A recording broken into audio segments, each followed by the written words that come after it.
యెబ్బేజు ఇశ్రాయేలీల దేవుని గూర్చి మొర్రపెట్టి నీవు నన్ను నిశ్చయముగా ఆశీర్వదించి నా సరిహద్దులు విశాలపరిచి నీ చెయ్యి నాకు తోడుగా ఉండ దయచేసి నాకు కీడు రాకుండా దానిలో నుండి నన్ను తప్పించుము అని ప్రార్థింపగా దేవుడు అతడు మనవి చేసిన దానిని అతనికి దయచేసెను. దేవునికి స్తోత్రం. హల్లెలూయా. ప్రేమగల మా తండ్రి మీకు వందనాలు. యెబ్బేజు ప్రార్థన జీవితాన్ని మేము ధ్యానిస్తున్నాం.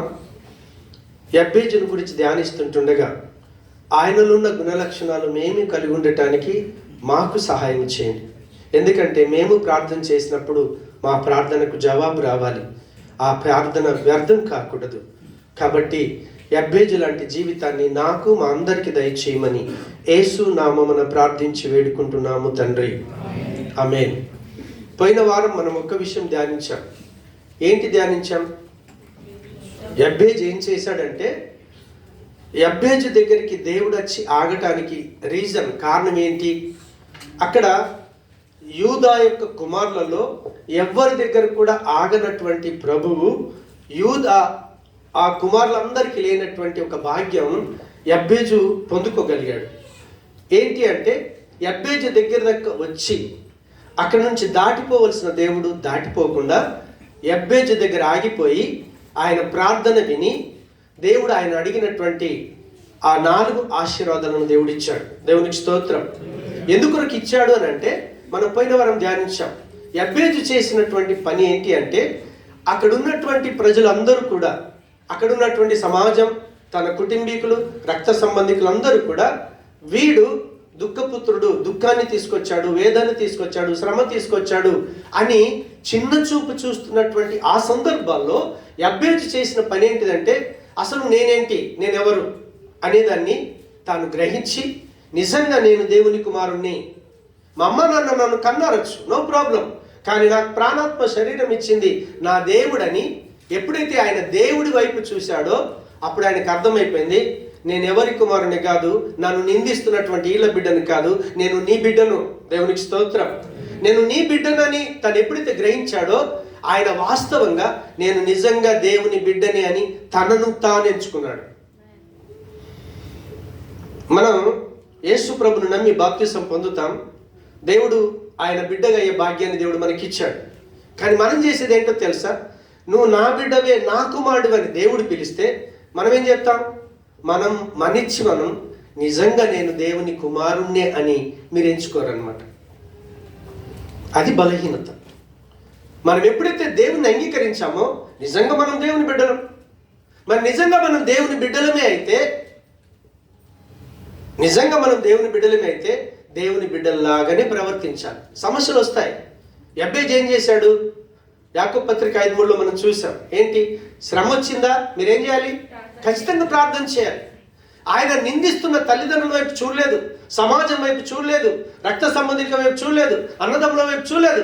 ఆయన దేవుని వైపు చూశాడు. చూసి, దేవా వీళ్ళెవ్వరేమని అనుకొని, నేను మాత్రం నీ బిడ్డను, కాబట్టి ఖచ్చితంగా నువ్వు నన్ను ఆశీర్వదించాలి, నా సరిహద్దులు విశాలపరచాలి, నీ సన్నిధి నాతో ఉంచాలి, కీడు రాకుండా నన్ను తప్పించాలని ఎప్పుడైతే యెబ్బేజు ప్రార్థన చేశాడో అప్పుడు అద్భుతంగా దేవుడు ఆయన దగ్గర ఆగి ఆయన అడిగినటువంటి మనవిని ఆయనకు దయచేశాడు. దేవునికి స్తోత్రం. ఈరోజు రెండవ కారణాన్ని చూద్దాం. హల్లెలూయా.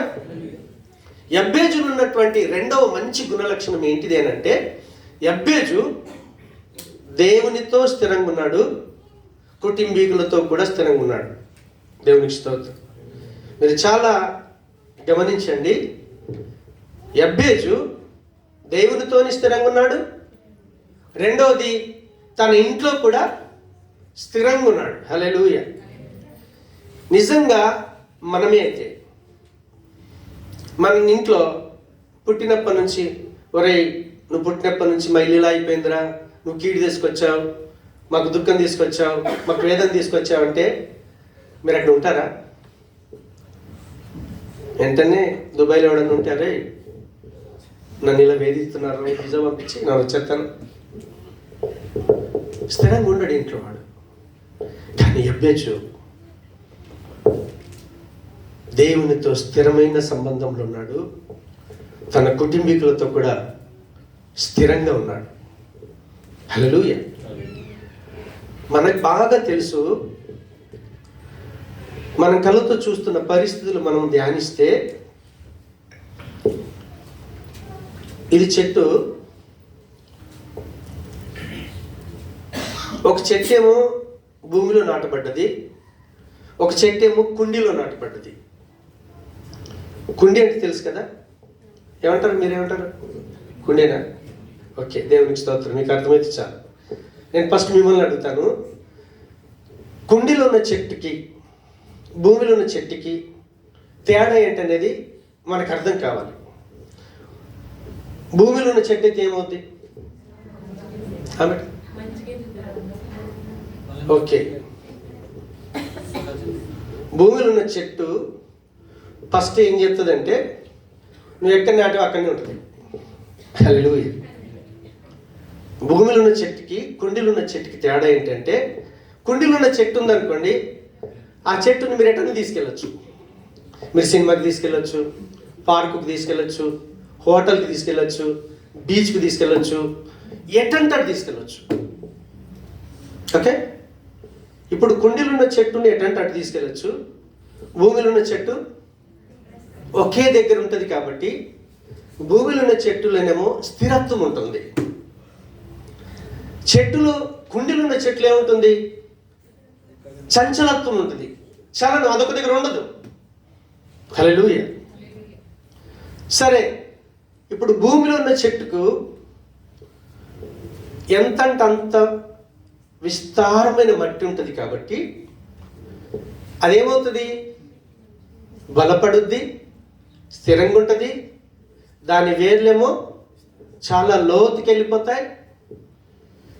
ఏ గాలి వచ్చినా, తుఫాన్ వచ్చినా, ఏమొచ్చినా దాదాపుగా పడిపోకుండా బలంగా ఉంటుంది. మీరు కుండీలో ఉందనుకోండి, కుండీలో ఉంటే దానికి సరిపడే అంత మట్టి ఉండదు. దేవునికి స్తోత్రం.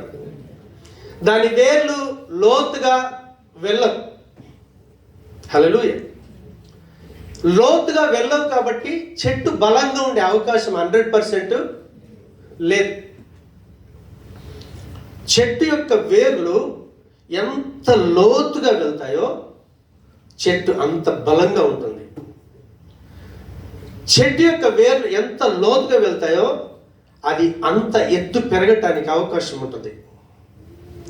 కుండీలో ఉన్న చెట్టు అది పెరగదు, బలంగా ఉండదు. ఎందుకంటే దానికి సరిపడేటువంటి మట్టి లేదు. దేవునికి స్తోత్రం. ఇప్పుడు చూడండి, భూమి మీద ఉన్న చెట్టు ఫలించింది అనుకోండి, విస్తారంగా ఫలిస్తుంది. అదే కుండీలో పెట్టిన చెట్టు దానికి లిమిట్ ఉంటుంది. హల్లెలూయా. చూడండి, మామిడి తోట వేసాం, బయట తోటెట్టి మనం పండించవచ్చు పంట.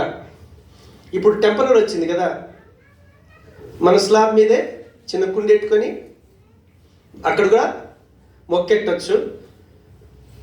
ఆ భూమిలో తోటలు వేసిన చెట్టు పొలాలకి దీనికి తేడా ఏంటి? అది విస్తారంగా కాస్తుంది, కానీ ఇది విస్తారంగా కాయదు. ఒక వ్యక్తి దేవునితో స్థిరమైన సంబంధం ఉంటే దేవుని కుటుంబంతో స్థిరంగా ఉండగలుగుతాడు. యెబ్బేజుకు దేవుడిలో, ఆయన దేవుడితో ఉన్న సంబంధంలో స్థిరంగా ఉన్నాడు కాబట్టి దేవుడు నాకు ఈ కుటుంబాన్ని ఇచ్చాడు. ఆమె గర్భంలో ప్రవేశపెట్టింది నా దేవుడు, ఆమె కనటానికి శక్తినిచ్చింది నా దేవుడు. ఈ కుటుంబాన్ని దేవుడు నన్ను ఎన్నుకొని ఈ కుటుంబంలో ఉండమని ఇచ్చాడు కాబట్టి ఆ కుటుంబంలో అలాగే స్థిరపడిపోయాడు ఆయన. మీరు బైబిల్ చదవండి, ఆ 4:22 దాకా ఎక్కడ కూడా యెబ్బేజు ఇంకెక్కడికి వెళ్ళో ఏదో చేసినట్టుగా మనం చూడం.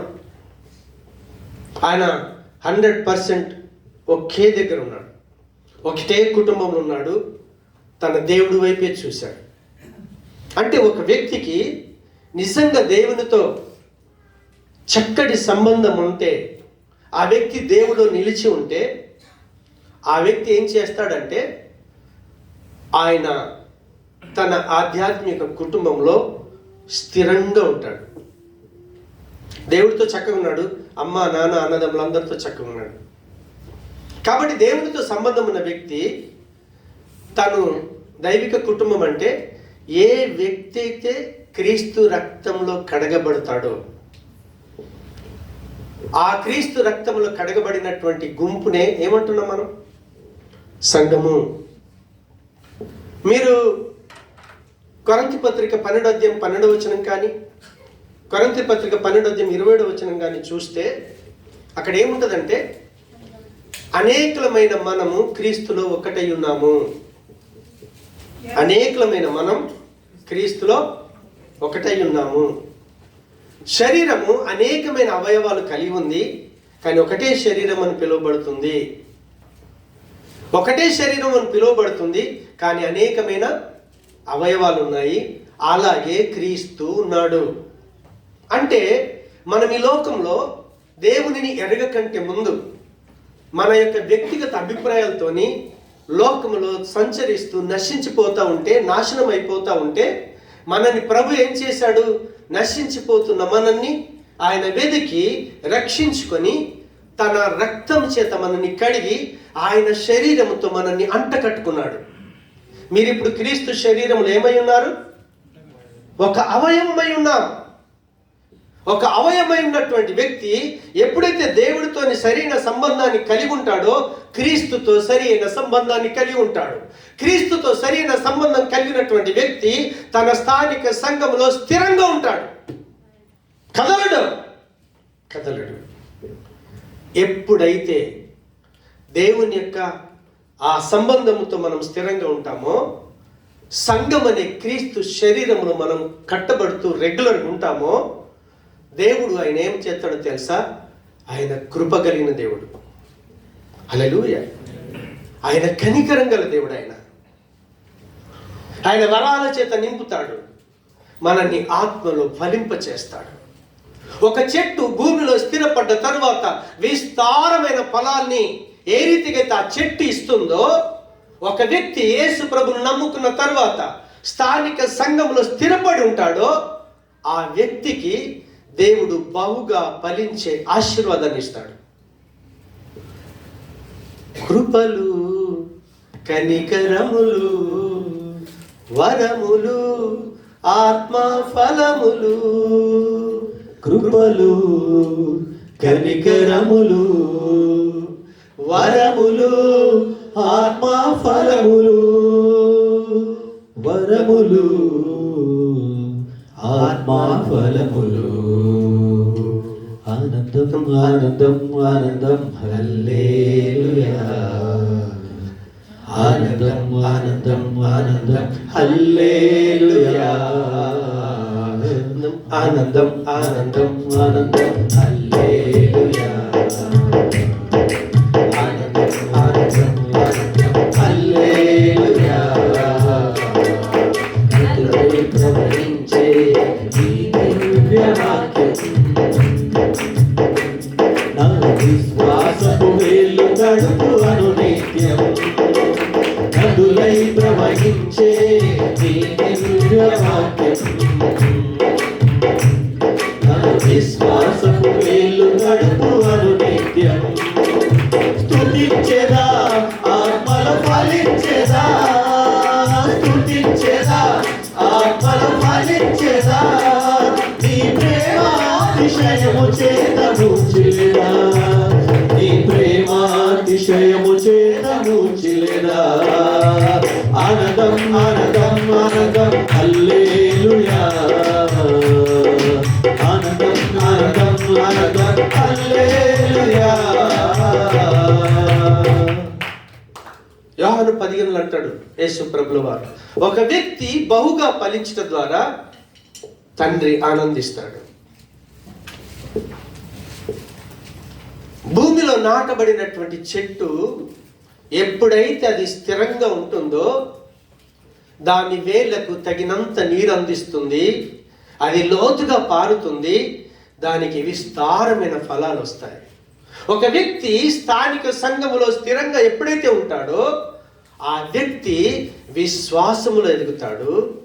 హృదయం అనే ఈ నేలలో విత్తబడినటువంటి వాక్యం విశ్వాసము ద్వారా ఫలిస్తూ క్రీస్తు ప్రేమలో లోతుగా వేరు పారి స్థిరపడతాడు. అప్పుడు ఆ వ్యక్తి లోపల ఏమొస్తాయో తెలుసా? ఆత్మ ఫలం వస్తుంది. ఇక్కడున్న నాతో సహా మనం అందరం మనలో ఉన్న జీవితం ఏంటో తెలుసా? గలతీ పత్రిక 19వ అధ్యాయం రిఫరెన్స్ చెప్తారు ఎవరన్నా? శరీర కార్యాలు 19 నుంచి 21 దాకా మీరు చూడండి, దాంట్లోకి వెళ్ళొద్దు, మనం లేట్ అవుతుంది. అక్కడ ఫస్ట్ ఏముంటుందో తెలుసా? జారత్వం. దాంతో స్టార్ట్ చేస్తాడు. మనం స్థిరంగా ఉండం.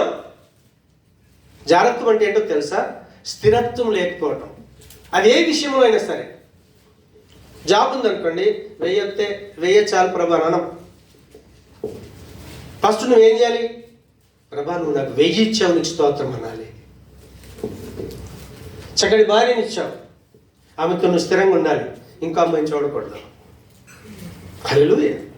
నువ్వే కోణంలో తీసుకో, ప్రతి కోణంలో మనం స్థిరత్వం లేని వాళ్ళం.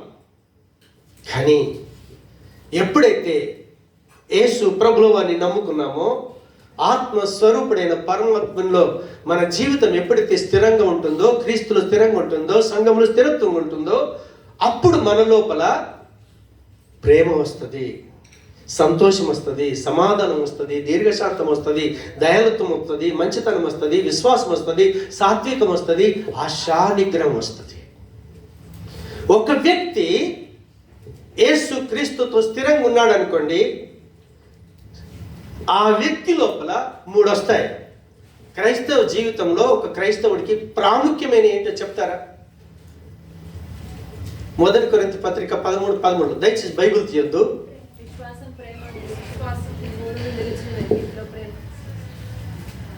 మనం ఎప్పుడైతే ఒక కుండీలో ఉన్న చెట్టుని ఎటంటే అటు మనం తీసుకెళ్తామో, దాని వేర్లు లోతుగా వెళ్ళే అవకాశం లేదు, అంత నేల లేదు, అంత మట్టి లేదు.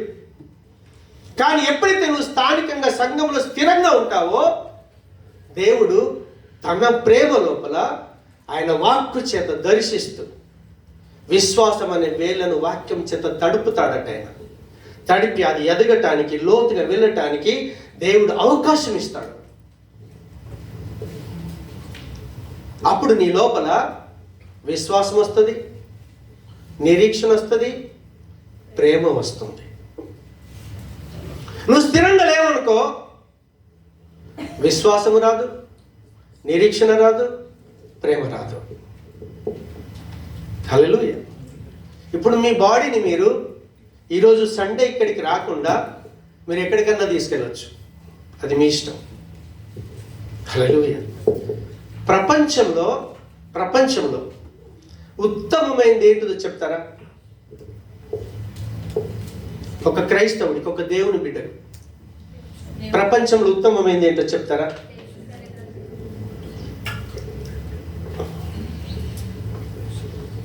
ఒకసారి లూకా సువార్త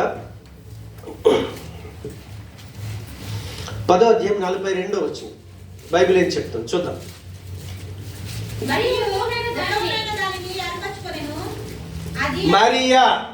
మరియా ఉత్తమమైన దానిని ఏర్పరచుకొనెను, అది ఆమె యొద్ద నుండి తీసివేయబడదని ఆమెతో చెప్పాను.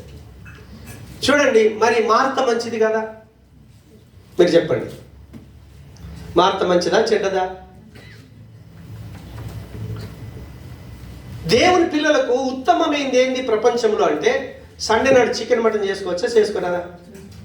చేసుకోవచ్చు. ఫ్రెండ్స్ని పిలవచ్చా లేదా? బంధువుల దగ్గరికి వెళ్ళొచ్చా లేదా? అన్నీ చేయొచ్చు, అవును కదా? మనకు సండే వచ్చింది. సండే వస్తే మనం చేయాల్సిన ఫస్ట్ పని ఏంటిది? యేసు ప్రభు స్వయంగా చెప్తా ఉన్నాడు. అక్క చెల్లెలు 2 ఉన్నారు. ప్రభు వచ్చాడని మార్త ఏం చేసింది? విస్తారమైన పనులు పెట్టుకుంది. ఎందుకంటే ప్రభు వచ్చాడు, ఎవరైనా వస్తారు, వచ్చినప్పుడు వాళ్ళకి చక్కటి విందు చేయాలి. అన్నిటికి మించి ప్రభు కూడా రుచికరమైన చేసి పెట్టాలని మార్త ఏం చేసిందట? విస్తారమైన పనులు పెట్టుకుంది. విస్తారమైన పనులు పెట్టుకొని ఆమె పని తొందరపడుతూ ఉంది, చెమటలు వస్తున్నాయి, వాళ్ళంతా ఇదైపోతా ఉంది. యేసుప్రభు దగ్గరికి వచ్చి, ప్రభా నువ్వని చెప్పు, నేను ఇంత సందడిగా పనిచేస్తా ఉంటే వచ్చేసాక నీ దగ్గర కూర్చుంది, ఏం చెప్పాలి అని ప్రభుని అడిగింది. న్యాయమా కాదా? అవునా కాదు? మన దృష్టిలో న్యాయం అది, కానీ దేవుని దృష్టిలో మార్తతో అంటాడు, మార్త నువ్వు అనవసరంగా విస్తారమైన పనులు పెట్టుకున్నావు. సండే రోజు ఏ పని పెట్టుకోకూడదు. మీరు సండే రోజు నువ్వు చేసిన ఫస్ట్ పని ఏంటో తెలుసా? ప్రభు పాదాల దగ్గరికి రావాలి. నేను ఎప్పుడైనా సరే ప్రభు పాదాల దగ్గరికి వస్తానని నేను డిసైడ్ చేసుకున్నాను అనుకో, 100% దేవుడు దాన్ని నా నుంచి దూరం చెయ్యడు. ఎందుకు తెలుసా? అది దేవుడిచ్చిన వాగ్దానం. యేసు ప్రభు స్వయంగా చెప్తా ఉన్నాడు, మార్త ఆమె ఉత్తమమైంది ఎన్నుకున్నది, నేను 100% ఆమె దగ్గర నుంచి దాన్ని తొలగించను. హల్లెలూయా. మన డిసిషన్ని బట్టి దేవుడు మనల్ని ఫలింపజేస్తాడు. తినడం చెడ్డది కాదు, బంధువుల దగ్గరికి వెళ్ళడం చెడ్డది కాదు, ఏది చెడ్డది కాదు.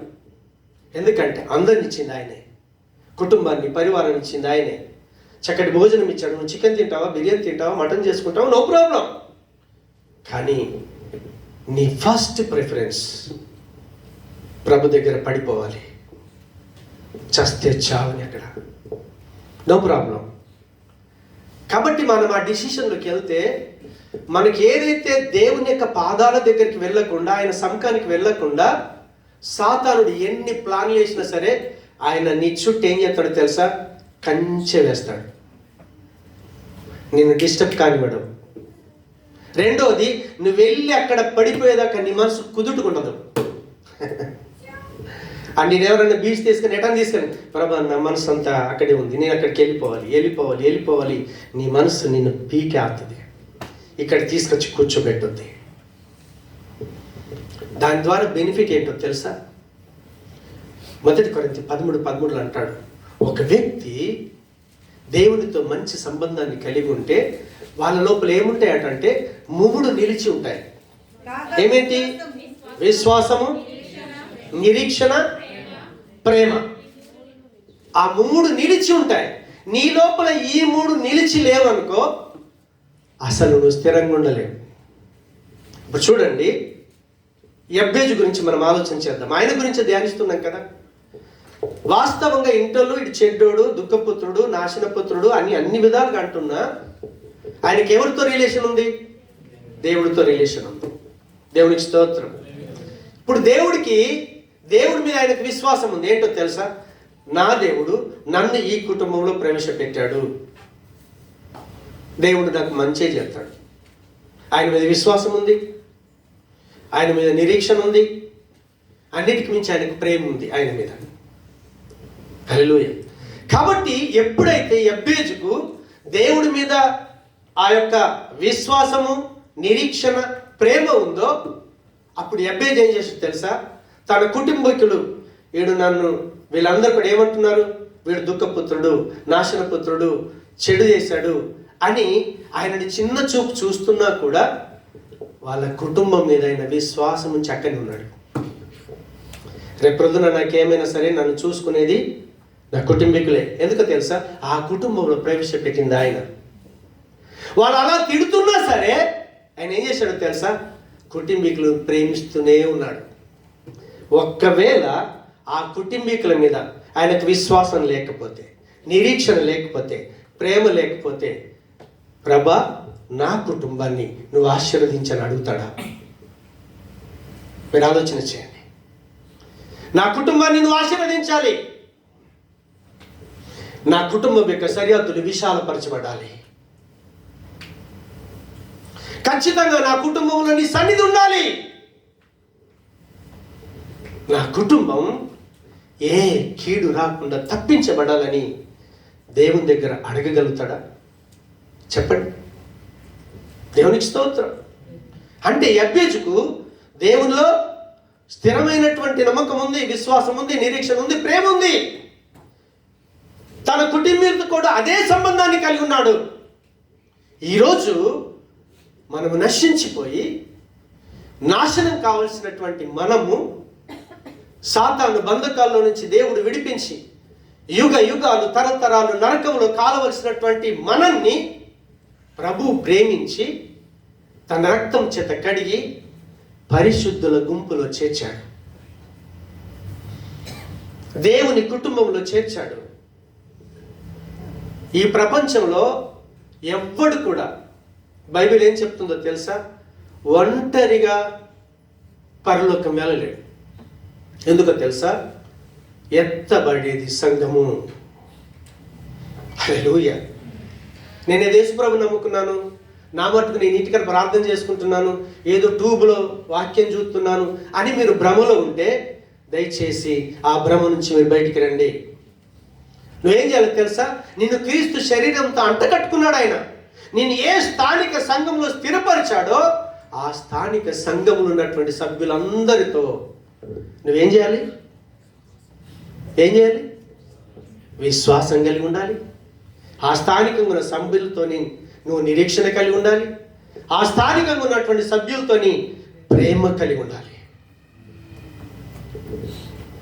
నువ్వెప్పుడైతే స్థానిక సంఘంలో స్థిరంగా ఉంటావో అప్పుడు నీలో విశ్వాసము, నిరీక్షణ, ప్రేమ స్థిరంగా నిలిచి ఉంటాయి.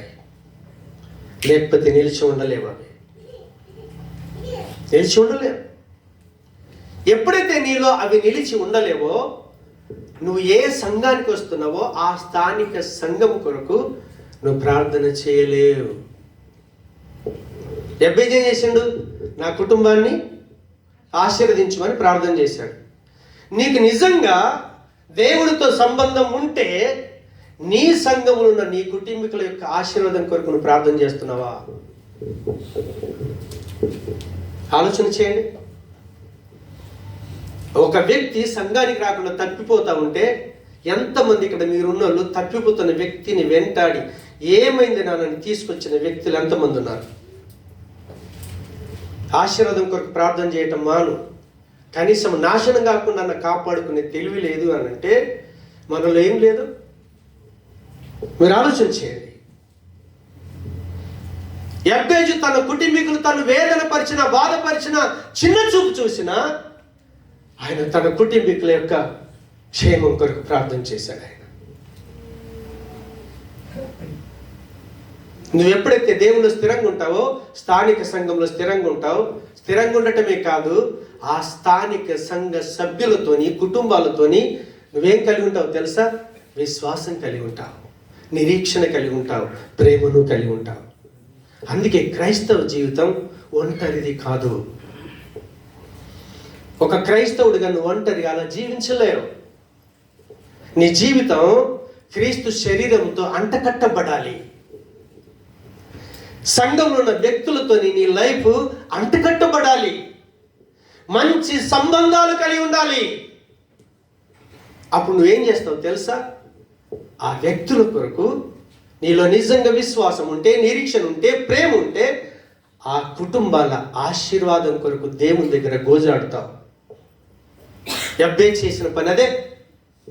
నా కుటుంబీకుల్ని నువ్వు ఆశీర్వదించాలి ప్రభా. నా కుటుంబీకుల యొక్క సరిహద్దులు విశాలపరచబడాలి. ఎంతమంది సంఘంలో ఉన్న సభ్యుల కొరకు జ్ఞాపకం చేసుకొని ప్రభా వాళ్ళ సరిహద్దులు విశాలపరచబడాలి, వాళ్ళు ఎదగాలి. ఎంతమంది ప్రార్థన చేస్తున్నారు? ఆయన ఇంకేం కోరుకున్నాడు తెలుసా? ఖచ్చితంగా నా కుటుంబంలో నీ సన్నిధి ఉండాలి ప్రభా. నీ చేతి ఎప్పుడు దూరంగా ఉండొద్దు. ఎందుకంటే నీ సహాయం లేకపోతే మేము బ్రతకలేము. సహాయం ఎక్కడి నుంచి రావాలి? కొండల తట్టు నా కన్నులు ఎత్తుచున్నాను, భూమి ఆకాశములను సృజించిన యేసయ్య వలననే సహాయం. మీరెప్పుడైతే స్థానిక సంఘంలో స్థిరంగా ఉంటారో దేవుడు ఖచ్చితంగా మీలో విశ్వాసము, నిరీక్షణ, ప్రేమను స్థిరంగా నిలిపి ఉంచుతాడు. అప్పుడు సంఘంలో ఉన్న వ్యక్తుల యొక్క ఆశీర్వాదం కొరకు మీరు ప్రార్థన చేయగలుగుతారు. రెండవది, వాళ్ళ యొక్క క్షేమం కొరకు, వాళ్ళ అభివృద్ధి కొరకు ప్రార్థన చేయగలుగుతాం. మూడవది, ఖచ్చితంగా ఆ కుటుంబంలో ప్రభా మీరుండాలి, మీ సన్నిధి ఉండాలి. అహాబు రాజు దగ్గర పోయి నిలబడ్డాడు ఏలియా, కానీ ఏమంటున్నాడు తెలుసా? ఆ రాజును చూడలేదు, ఆయన స్థానాన్ని చూడలేదు, ఆయన రాజుని కూడా గమనించకుండా నేను ఎవరి సన్నిధిని నిలబడ్డానో. నువ్వు ఈ దేశానికి రాజు కావచ్చు, నా రాజు ప్రపంచానికి రాజు. మన కుటుంబంలో ఆయన ప్రజెన్స్ ఉండాలి, ఆయన చేతి సహాయం ఉండాలి. మనుషులు మీ భూమి మీద ఉన్నాం, ప్రత్యేకంగా అన్యుల సంగతి విడిచిపెట్టండి. కానీ దేవునిలోకి వచ్చినటువంటి బిడ్డలని సాతాను టార్గెట్ చేస్తాడు, వాడి వశంలోకి తీసుకోవటానికి వాడు ప్రయత్నం చేస్తూ ఉంటాడు. కీడు అనేది సాతాను దగ్గర నుంచి వచ్చింది, మేల్ అనేది దేవుని దగ్గర నుంచి వచ్చింది. అందుకే అక్కడ యెబ్బేజు ప్రార్థన చేస్తూ ఉన్నాడు, అయ్యా నా కుటుంబీకులకు కీడు రాకుండా దాని నుంచి నువ్వు తప్పించాలి. అప్పుడు మనం ప్రార్థన చేస్తాం సంఘస్థుల కొరకు, వారి కుటుంబాల కొరకు. ప్రభా, నా సంఘములు ఉన్నటువంటి ఈ కుటుంబాల్లో సాతాను గాడు ఏ కీడు చేయకుండా వాళ్ళని తప్పించాలని నువ్వు ప్రార్థన చేయగలుగుతావు.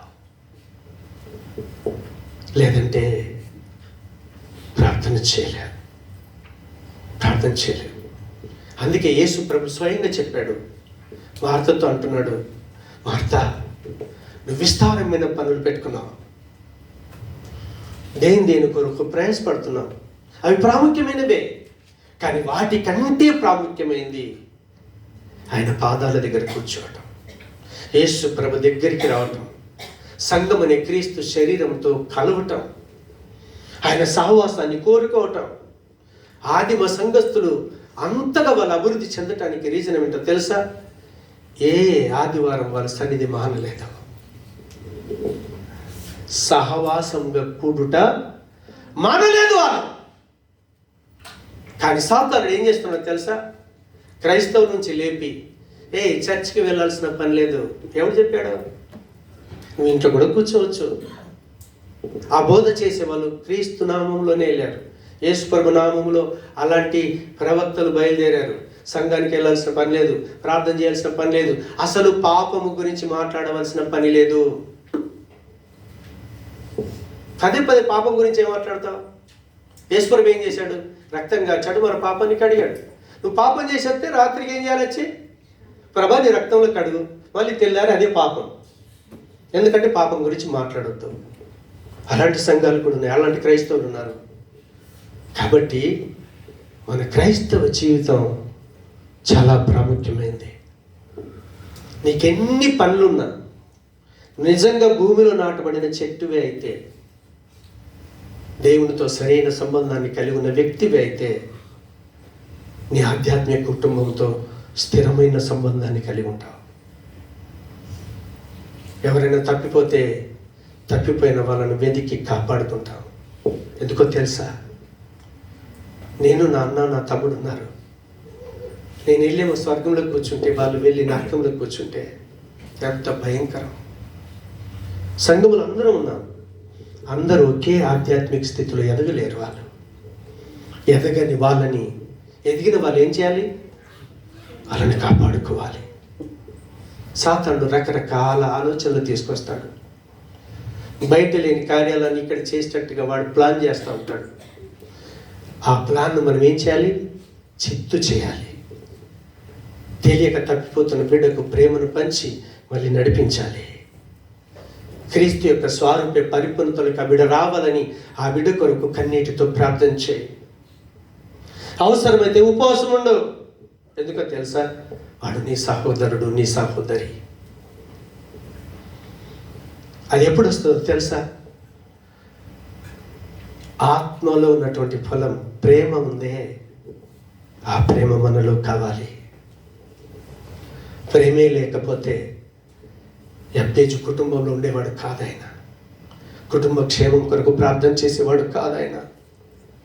అందుకే దేవుడు ఆ దినవృత్తాంతంలో 4వ అధ్యాయం 1వ వచనం మొదలు పెట్టేసి ఒక్కొక్క వ్యక్తి దగ్గర ఖాళీ పేరు పేరు పేరు రాయించి దాటిపోయాడు. కానీ యబ్బేజు దగ్గరికి వచ్చేసరికి ఆగిపోయాడు. ఆయన ఆగిపోయి ఆయన ప్రార్థన విని ఆయన అన్ని అడిగి దయచేసిన తర్వాత అక్కడి నుంచి మళ్ళీ ఇంకో వ్యక్తి దగ్గరికి వెళ్ళాడు.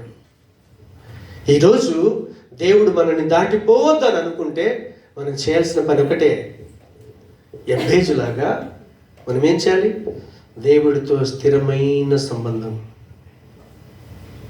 దేవుని పిల్లలకి శ్రమలు రావా, వ్యాధులు రావా, బాధలు రావా, యాక్సిడెంట్లు జరగవా? అన్నీ జరుగుతాయి. చాలామంది భ్రమలు ఉంటారు, యేసుప్రభు నమ్ముకున్నాడు ఎందుకు యాక్సిడెంట్ అయింది, కాపాడొచ్చు కదా. అలా సింపుల్గా ప్రశ్నించే వాళ్ళు చాలామంది ఉన్నారు. అసలు దేవుడు అంటే తెలియని ప్రజలకి ఏం చెప్తాం? కానీ మీకు దేవుడు తెలుసు కదా, ఆయన మనల్ని ప్రేమిస్తున్నాడు కదా. యాక్సిడెంట్ అయితే కాలు చేయగిరిపోతుంది, నో ప్రాబ్లం. ఒకవేళ పాపంలో ఉంటే నరకమే పోతాం. ఆడ అగ్ని ఆగదు, పురుగు చావదు. యుగ యుగాలు తరతరాలు వేదన పడాలి. ఇక్కడ యాక్సిడెంట్ అయితే ఎంతసేపు? కాలు చేయరుగుద్ది, డాక్టర్ అతికిస్తాడు, 1 నెలలో 2 నెలలో బాగా అయిపోతాం. సడన్గా దేవుని కృపలో చచ్చిపోయామనుకోండి, దేవునికి స్తోత్రం. మీరు మరణాన్ని జయించారా లేదా? ఎప్పుడు జయించారు చెప్తారా? యేసు ప్రభువును నమ్మి బాప్తిసం పొందిన రోజు నాడే మరణాన్ని మనం జయించాం. మరణము నిన్నేమీ చేయదు. అన్నిలోకి మరణమేమో నరకానికి తీసుకుని కూర్చోబెడుతుంది, కానీ మనకేమో తెలుసా? ఆ మరణం సరాసరి ప్రభు దగ్గర వెళ్ళి కూర్చోబెడుతుంది. ఈ లోక ప్రయాసాలు మానుతారు, ప్రభునందు నిద్రించిన వారు ధన్యులు అంటాడు. ఇంకా రోగం ఉండదు, జ్వరం ఉండదు, ఏది ఉండదు, ఏ వ్యాధి ఉండదు. ప్రశాంతంగా ప్రభు సన్నిధానంలో గడుపుతాం. కాబట్టి మరణం వచ్చిందని దేవుని అనటానికి లేదు. ఈ ప్రాపర్టీ ఎవరిదో తెలుసా? యబ్బేజుకు తెలుసు. ప్రాణం, ఆత్మ, శరీరం ఇచ్చింది ఆయన. నా సృష్టికర్త ఆయన, నా దేవుడు ఆయన. నేను ఆయన వైపే చూస్తాను. వీళ్ళు నన్ను తిడుతున్నారు, వేదన పుత్రుడు అంటున్నారు, దుఃఖపుత్రుడు అంటున్నారు, నా మనసు అంతా చితికిపోతుంది, కానీ నేను దేవుని వైపు చూస్తాను. ఎక్కడ ఉండుమని దేవుడు అక్కడ ఉంచాడో అదే కుటుంబంలో స్థిరంగా ఉంటానని ఆయన డిసైడ్. కాబట్టే ఆయన లోపల ఏమొచ్చిందో తెలుసా? విశ్వాసం వచ్చింది, నిరీక్షణ వచ్చింది, ప్రేమ వచ్చింది. కాబట్టి మనము కూడా స్థానిక సంఘానికి మనం ఎప్పుడైతే రెగ్యులర్ వస్తూ ఉంటామో అన్యాయం చేయడు దేవుడు. ఆయన న్యాయవంతుడు. ఎందుకో తెలుసా? అదే ప్రేమను, అదే నిరీక్షణను, అదే విశ్వాసాన్ని దేవుడు మన లోపల కూడా ఇస్తాడు. అప్పుడు మనం ప్రార్థన చేస్తే దేవుడు మన దగ్గర ఆగిపోతాడు. ఈరోజు మీ ప్రార్థనకు జవాబు రావాలనుకుంటున్నారా? దయచేసి సంఘములో స్థిరంగా ఉండండి. క్రమం తప్పకుండా సహవాసానికి రండి. సంఘం అంటే గోడలు కాదు, మీరు ఇక్కడికి రావటం కాదు. మనందరం మీరందరితోని బయటికి వెళ్ళిన తర్వాత దయచేసి ప్రతి ఒక్కరు ప్రైజ్లాడు, తమ్ముడు బాగున్నావా, అన్నయ్య బాగున్నావా అని స్త్రీలు పురుషులు దయచేసి పలకరించుకొని వెళ్ళండి. ఈ రోజు నుంచి దేవుడు మిమ్మల్ని మీ ప్రార్థన వింటాడు. దేవుళ్ళు మీరు స్థిరంగా ఉండగలుగుతారు, సంఘంలో స్థిరంగా ఉండగలుగుతారు. మీలో దేవుని ప్రేమ వస్తుంది. విశ్వాసము, నిరీక్షణ, ప్రేమల చేత మీరు నింపబడదురుగాక. మీ ప్రార్థన దేవుడు వినుగాక. ప్రార్థన చేసుకుందాం. ప్రేమ కలిగిన మా తండ్రి, కృపా కనికరం గల మా దేవా, మీకు వందనాలు చెల్లిస్తున్నాను. నువ్వు నిజంగా నమ్మదగిన దేవుడు. యబ్బేజు అంత వేదనలో కూడా నీతో స్థిరత్వం కలిగి ఉండి తన కుటుంబీకులతో స్థిరత్వాన్ని కలిగి ఉన్నాడు. అందుకే తన కుటుంబం కొరకు అయ్యా నువ్వు ఆశీర్వదించాలని, సరిహద్దులు విశాలపరచబడాలని, నీ సన్నిధి నీ హస్తము తోడుండాలని, కీడు నుంచి ఆ కుటుంబం తప్పించబడాలని ప్రార్థన చేశాడు. అవును ప్రభా, మేము కూడా ఈరోజు సంఘం అనే క్రీస్తు శరీరంతో అంటకట్టబడి మీరు మాకు ఇచ్చినటువంటి ఆధ్యాత్మిక కుటుంబంలో ఆ కుటుంబీకుల కొరకు ఈ రోజు నుంచి వారి క్షేమం కొరకు మేము ప్రార్థన చేస్తామయ్యా. వారి సరిహద్దులు విశాలపరచబడాలని, వారి కుటుంబాల్లో, వారి యొక్క గృహంలో మీ సన్నిధి తోడుండాలి, మీ హస్తము తోడుండాలని, సాతానుడిచ్చే కీడు నుంచి ఆ కుటుంబాలు తప్పించబడాలని ఈ రోజు నుంచి ప్రార్థించే జీవితాన్ని నాలో మీరు దయచేయండి, మాలో మీరు దయచేయండి. యబ్బేజు లాంటి జీవితాన్ని నాకు, మా అందరికి ఇచ్చి మీ సాక్షిగా నిలబెట్టండి. ఆ రీతిగా మమ్మల్ని దర్శించి ఆశీర్వదించినందుకు మీకు వేల వేల కృతజ్ఞతాస్తుతులు చెల్లిస్తూ యేసు నామమున ప్రార్థిస్తున్నాము తండ్రి. ఆమేన్. హల్లెలూయా. దయచేసి అందరూ లేచి నిలబడదాం, కానుకలు చెల్లించుకుందాం.